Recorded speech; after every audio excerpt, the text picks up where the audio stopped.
Numbers chapter 33.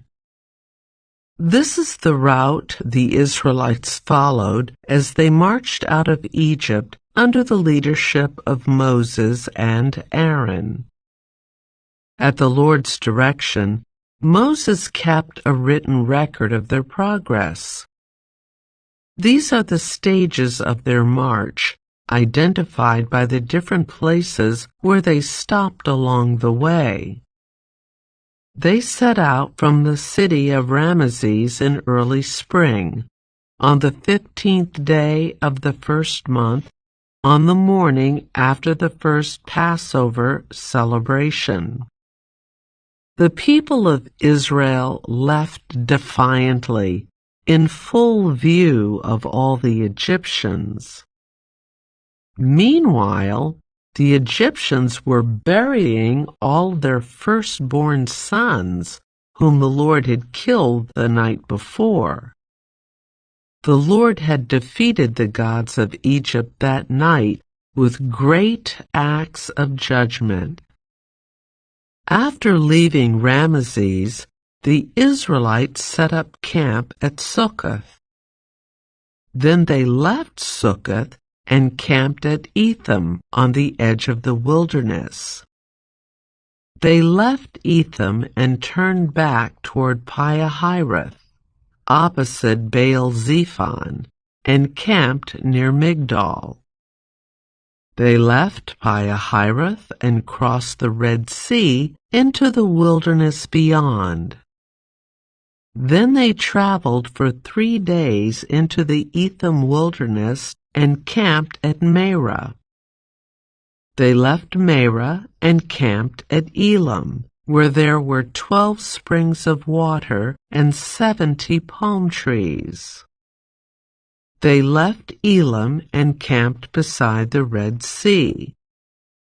They left the Red Sea and camped in the wilderness of Sin. They left the wilderness of Sin and camped at Dophkah. They left Dophkah and camped at Olish.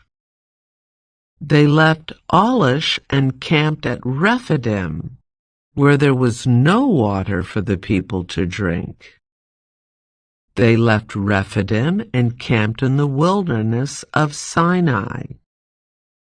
They left the wilderness of Sinai and camped at Kibroth-Hattaavah. They left Kibroth-Hattaavah and camped at Hazeroth. They left Hazeroth and camped at Rithmah. They left Rithmah and camped at Rimmon-Perez. They left Rimmon-Perez and camped at Libnah.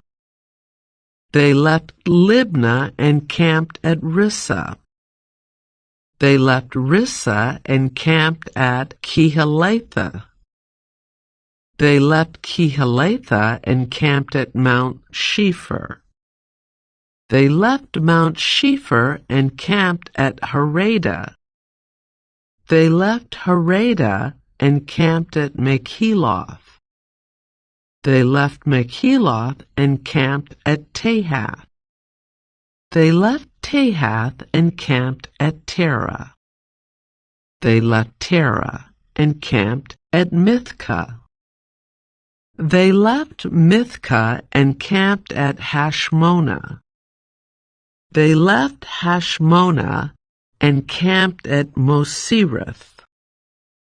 They left Mosirith and camped at Beni-Jaakan. They left Beni-Jaakan and camped at Horah-Gidgad. They left Horah-Gidgad and camped at Jotbathah.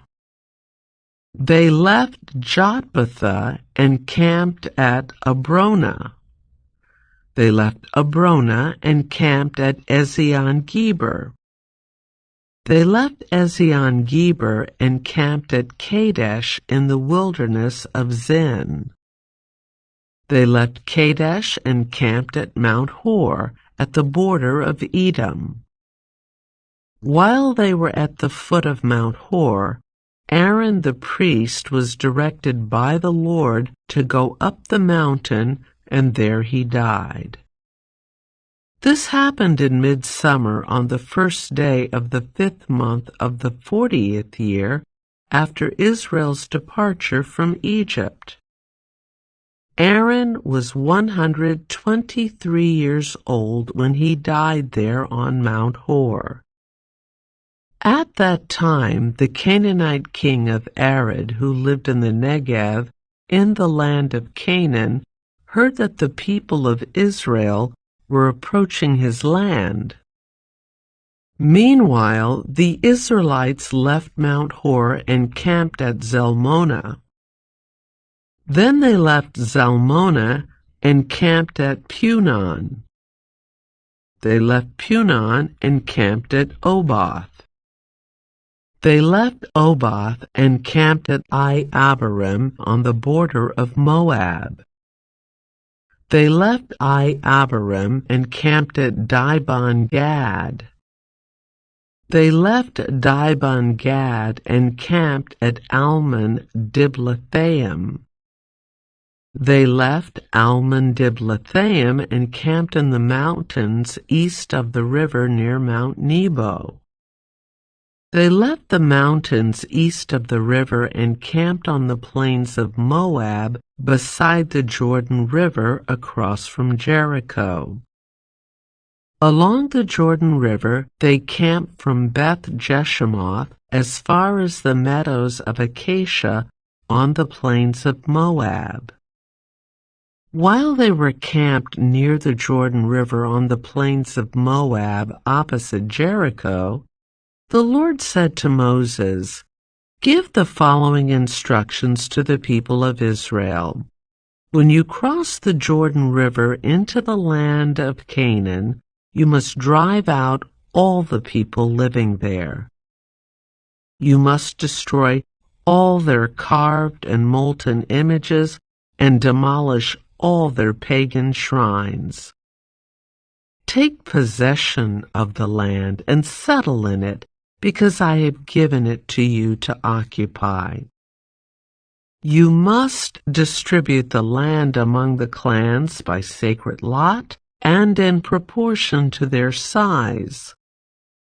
A larger portion of land will be allotted to each of the larger clans, and a smaller portion will be allotted to each of the smaller clans.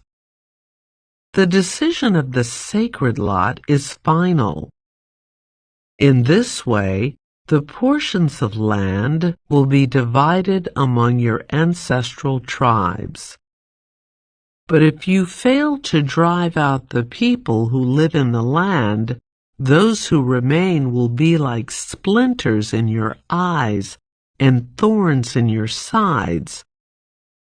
They will harass you in the land where you live, and I will do to you what I had planned to do to them."